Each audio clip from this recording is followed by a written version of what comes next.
Well, it is indeed a very important topic. The interesting thing is that this is something that has been not considered for many years until the actual therapy of myocardial infarction has evolved into effective reperfusion.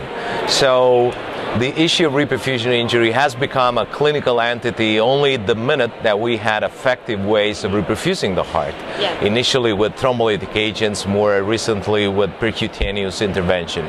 So it's only after that that we start to appreciate that this is not just a lab curiosity, but it does occur in humans as well.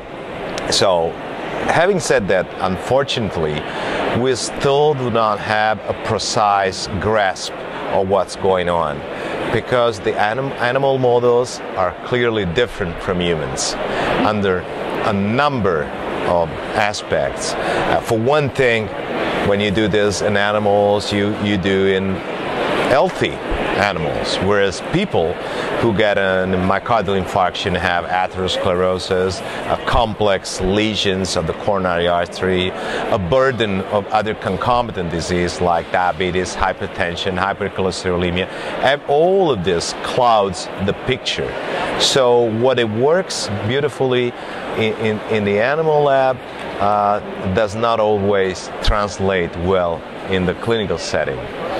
We don't have, honestly, a precise and accurate means of measuring reperfusion injury for one thing.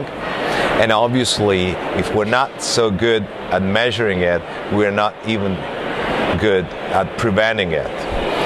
The thing that works most so far is two things.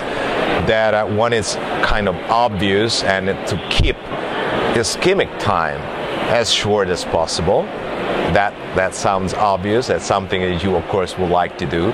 The second thing that seems to work beautifully is called preconditioning, and I will tell you in a second what it is, but that is not easily feasible in humans. Preconditioning means it's a paradox that a very brief periods of ischemia that comes before a myocardial infarction somehow protect the heart, make it tolerate better an ischemic insult.